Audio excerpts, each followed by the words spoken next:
आज की घटना डिंडोरी मध्य प्रदेश की है। यह एक दिल दहला देने वाली कहानी है। वासना, शराब और नाजायज रिश्तों में लिप्त एक कलयुगी माँ ने अपने ही हाथों अपने ही 15 साल के मासूम बेटे सोनू की बड़ी ही बेरहमी से हत्या कर दी। ये पूरी दास्तान आपको हैरान और भावुक कर देगी। 10 अगस्त 2021 को समानपुर थाने में भागवत नाम का एक वृद्ध व्यक्ति पहुंचता है, जो बेहद आहत और दुखी नजर आता है। वह थाना प्रभारी उमा शंकर से शिकायत करता है। उस वृद्ध की शिकायत सुनकर थाना प्रभारी एकदम सन्न रह जाते हैं और बेहद गुस्से में आकर कहते हैं कि तुम ये क्या अनाप शनाप बोल रहे हो, होश में तो हो, भला ऐसा भी कहीं होता है। तब भागवत कहता है, जी हाँ साहब जी, मैं दावे के साथ कह सकता हूँ कि मेरी बहू कविता ने ही अपने 15 साल के बेटे सोनू को मारा है, क्योंकि वह बहुत ही अय्यास और बदचलन है। थाना प्रभारी पूछते हैं कि तुम्हारे पोते की लाश कहाँ है। तब भागवत बताता है कि साहब जी, लाश दफना दी गई है। अगर आप कानूनी कार्रवाई द्वारा उसे निकलवा कर पोस्टमार्टम कराएं तो सच सामने आ जाएगा। इसके बाद भागवत अपनी बहू की करतूतों के बारे में थाना प्रभारी को विस्तार से बताता है। तब थाना प्रभारी को माजरा समझ आ जाता है। भागवत बताता है कि 3 अगस्त 2021 की सुबह करीब 9 बजे भागवत को अपने पोते 15 वर्षीय सोनू की मृत्यु की सूचना मिली। सोनू अपने गांव में ही अपनी मां कविता के साथ रहता था। वह घर पास में ही था। कविता का पति शिवराज घर वालों से अलग काम के सिलसिले में ज़्यादातर गांव से बाहर ही रहता था। वह आसपास के गांवों में आता जाता रहता था। इस वजह से वह 8-10 दिनों के अंतराल में ही अपने पिता से मिलने जा पाता था। शिवराज डिंडोरी में पिछले कुछ महीनों से अपने पिता से अलग रह रहा था। उसके अलग रहने की वजह उसकी पत्नी कविता ही थी। वह कविता के चाल चलन और व्यवहार से दुखी रहता था। भागवत की पूरी बात सुनने के बाद थाना प्रभारी ने मामले की गंभीरता को समझा और इसकी जानकारी एसपी संजय कुमार सिंह को दी। उसके बाद अदालत के आदेश पर सोनू की दफन लाश को निकलवाकर उसका पोस्टमार्टम कराया। पोस्टमार्टम से ये साफ हो गया कि भागवत का शक सही था। सोनू की मौत किसी बीमारी से नहीं बल्कि सिर में चोट लगने से हुई थी। इसके बाद पुलिस ने सोनू की मां कविता और उसके आशिक लाल सिंह को पूछताछ के लिए थाने बुलाया और उनसे सख्ती से पूछताछ की। पुलिस ने उन्हें बताया कि थाने में उनके खिलाफ सबूत मौजूद है। इतना सुनते ही कविता टूट गई और उसने सारा सच उगल दिया। कहानी कुछ ऐसी सामने आई कि शिवराज के साथ जब कविता की शादी हुई थी तब कविता मात्र 17 साल की थी। आदिवासी परिवार में जन्मी कविता सांवले रंग की होने के बावजूद भी काफ़ी खूबसूरत थी। उसके परिवार व रिश्तेदारों में कोई उसके जैसा सुंदर और आकर्षक नहीं था। इसी सुंदर नैन नक्श के कारण उसके चाहने वालों की कमी न थी। आसपास के लड़कों की वह पहली पसंद थी और इसी बात से कविता भी बहुत खुश थी। वह एक खुले स्वभाव की लड़की थी। वह गांव में सबसे हंसती बोलती रहती थी, लेकिन वह चालाक भी थी। किसी को भी गलत नियत से उसकी तरफ आने वालों को भी वह बड़ी ही चालाकी से अपने से दूर रखती थी। शिवराज से शादी के बाद कविता और भी बेपरवाह और चंचल हो गई। वह बेझिझक अपने मायके और ससुराल आती जाती रहती। अपने खुले और हंसमुख स्वभाव की वजह से बहुत ही कम समय में ही ससुराल के युवक और बाहर के लोग भी उससे परिचित हो गए थे। शादी के बाद कविता पर मानो प्यार का भूत सवार हो चुका था। उसका सारा ध्यान हमेशा पति शिवराज पर ही लगा रहता था और वह चाहती थी कि शिवराज हमेशा उसके साथ रहे। काम धंधा सब छोड़ के बस उसके मन मुताबिक ही चले। लेकिन आर्थिक तंगी से जूझता हुआ शिवराज चाहकर भी उसके साथ हमेशा नहीं रह सकता था। रोज की दिहाड़ी करने वाला शिवराज अपना और अपने परिवार का पेट पालने की चिंता में रहा करता था।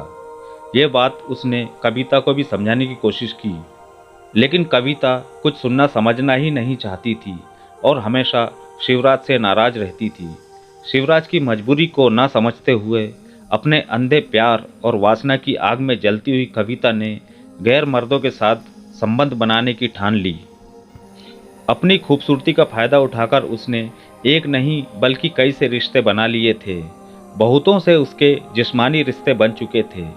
जल्दी ही ये बात सारे गांव में फैल गई और शिवराज के माता पिता तक भी यह खबर पहुंच चुकी थी। तो इस बात से शिवराज के पिता भागवत काफ़ी आहत हुए। उन्होंने कविता को समझाने की बहुत कोशिश की, लेकिन कविता कुछ समझने को तैयार नहीं थी। तब भागवत ने अपनी बहू कविता पर पाबंदियां लगाने की कोशिश की, तो कविता ने घर में लड़ाई झगड़ा करना शुरू कर दिया। घरेलू कलह इतनी बढ़ गई कि शिवराज और कविता गांव में ही अलग मकान लेकर रहने लगे। ससुराल से अलग होना कविता के लिए किसी लॉटरी लगने से कम नहीं था। वह बहुत खुश थी आज़ादी पाकर, और इत्तेफाक से ही उसके पड़ोस में ही एक व्यक्ति उसका परिचित निकला जिसका नाम लाल सिंह था। वह तो पहले से ही मन कविता को चाहता था। जब उसने कविता को अपने पड़ोस में देखा तो वह भी खुश हो गया और कविता को पाने का अपना सपना साकार करने के लिए उसने कविता के घर आना जाना शुरू कर दिया। वह बाजार से सामान लाने और छोटी मोटी ज़रूरतों में मदद करने के बहाने कविता के करीब आने में कामयाब रहा। इसके साथ ही वह शिवराज का भी दोस्त बन गया। लाल सिंह और शिवराज दोनों ही शराब के शौकीन थे, तो वे दोनों साथ मिलकर शराब पीने लगे। अभी तक शिवराज घर से बाहर ही शराब पीता था, लेकिन लाल सिंह के कहने पर दोनों शिवराज के घर में ही बैठकर पीने लगे। लाल सिंह शराब लेकर आता था, अक्सर उनकी शराब पार्टी होने लगी। अब शिवराज और लाल सिंह के साथ साथ कविता ने भी शराब पीना शुरू कर दिया था। कविता के कई मर्दों से रिश्ते रह चुके थे, इसलिए वह मर्दों की फितरत से अच्छी तरह वाकिफ थी। तो वह जल्दी ही लाल सिंह की नीयत भी भांप चुकी थी और एक दिन लाल सिंह ने शिवराज को इतनी शराब पिला दी कि वह नशे में धुत होकर बेसुध हो गया। तभी मौका देखकर लाल सिंह ने कविता का हाथ पकड़कर अपनी तरफ खींचा और अपनी बाहों में जकड़ लिया। कविता को भी इसी वक्त का इंतज़ार था। आज उसकी भी मुराद पूरी हो चुकी थी।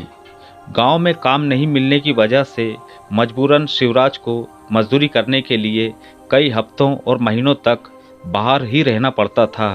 इसका फायदा कविता और लाल सिंह को हो रहा था। लाल सिंह बेझिझक सारी रात कविता के साथ उसी के घर में बिताता रहता। कविता अब एक बच्चे की माँ बन चुकी थी। उसका बेटा सोनू अब 15 साल का हो चुका था, लेकिन कविता के चाल चलन में कोई बदलाव नहीं आया।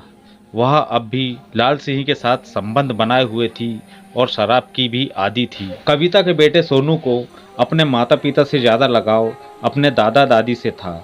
वह ज़्यादा वक्त दादा दादी के घर में ही बिताता था। कभी कभार ही वह अपने घर जाता था। यह भी लाल सिंह और कविता के लिए एक अच्छा मौका होता था। सोनू के दादा भागवत को कविता और लाल सिंह के रिश्ते की खबर हो चुकी थी। इस कारण वह अब सोनू को रात में अपनी माँ के पास सोने के लिए भेजने लगे थे, जिससे कविता और लाल सिंह को मिलने में दिक्कत होने लगी।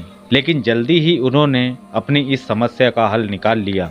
रात में सोनू के सो जाने के बाद कविता लाल सिंह को पिछले दरवाजे से बुलाने लगी। अब सब कुछ पहले की तरह ही चलने लगा था। फिर 2 अगस्त 2021 की रात सोनू घर आया और सीधे अपने कमरे में सोने चला गया। सोनू के सो जाने के बाद लाल सिंह शराब की बोतल लेकर कविता के घर आया। पहले दोनों ने बोतल खाली की और अय्यासी में डूब गए। उस दिन कविता को कुछ ज़्यादा ही नशा हो गया था। उसे ध्यान ही नहीं रहा कि उसका बेटा घर में ही मौजूद है। दोनों नशे में कुछ ज़्यादा ही मस्ती करने लगे। उनकी आवाज़ से सोनू की नींद खुल गई। उसने देखा कि माँ कमरे में नहीं है, तो वह दूसरे कमरे में गया। कमरे का दरवाज़ा खुला हुआ था। कमरे में जाकर उसने जो देखा तो उसकी आंखें फटी की फटी रह गई। अपने पड़ोसी काका और माँ को इस बेहद ही आपत्तिजनक हालत में देखकर वह सन्न रह गया। वह इतना तो समझ ही गया था कि उसकी आंखों के सामने जो हो रहा था वह गलत था। लेकिन किशोर अवस्था का वह बालक, जिसका दिमाग काम ही नहीं कर पा रहा था कि वह क्या करे, तो वह हड़बड़ाकर कमरे से बाहर भाग गया और वापस अपने बिस्तर पर चादर ओढ़कर दुबक गया। सोनू के आकर भागने की आहट कविता और लाल सिंह ने सुन ली थी। तब लाल सिंह जल्दी से कपड़े पहनकर भागने की फिराक में था, तो कविता ने उसे रोका और धीमी आवाज़ में कहा कि सोनू ने हमें रंगे हाथों देख लिया है। सुबह होते ही वह सारी बात अपने दादा दादी को बता देगा तो हम दोनों के लिए मुसीबत हो जाएगी, इसलिए इसका इलाज करना ज़रूरी है। तो लाल सिंह ने कविता से पूछा कि अब क्या किया जाए। तो कविता उठी और चुपचाप एक कमरे से 2 लाठी उठा लाई और एक लाठी लाल सिंह को थमा दी। फिर दोनों दबे पांव लाठी लिए सोनू के कमरे में आए तो वहां सोनू चादर में दुबककर सो रहा था। लाल सिंह समझ चुका था कि अब आगे क्या करना है। सोनू के करीब आकर दोनों ने एक दूसरे को देखा और फिर एक साथ लाठी से उसके ऊपर ताबड़तोड़ वार करने लगे। लगातार लाठी की मार से सोनू की वहीं मौत हो गई। यह देखकर कविता ने राहत की सांस ली। इसके बाद सुबह लाल सिंह अपने घर चला गया और कविता ने फोन लगाकर अपने पति शिवराज को बताया रात में सोनू को खांसी उठी थी, जिसकी वजह से उसकी मौत हो गई है। सोनू किशोर था, इसलिए उसे जमीन में दफन किया गया था। कविता का प्लान काम कर गया था, लेकिन सोनू की मौत उसके दादा भागवत के गले नहीं उतर रही थी। इसलिए उन्होंने घटना के 8 दिन बाद थाने जाकर शक के आधार पर रिपोर्ट लिखवाई थी। तब एक बेरहम, धोखेबाज और हत्यारिन मां का काला सच बाहर आया। कानूनी कार्रवाई कर पुलिस ने आरोपी कविता और लाल सिंह को गिरफ्तार करके कोर्ट में पेश किया, जहां से उन्हें जेल भेज दिया गया। और इस तरह एक और जुर्म की कहानी का अंत हुआ। अंत में दोस्तों, हमारा मकसद आपका मनोरंजन करना नहीं, आपको जुर्म के प्रति जागरूक करने का है। अगर आपको हमारा यह प्रयास पसंद है तो हमें लाइक और सब्सक्राइब करें और कमेंट में अपनी अमूल्य राय ज़रूर दें।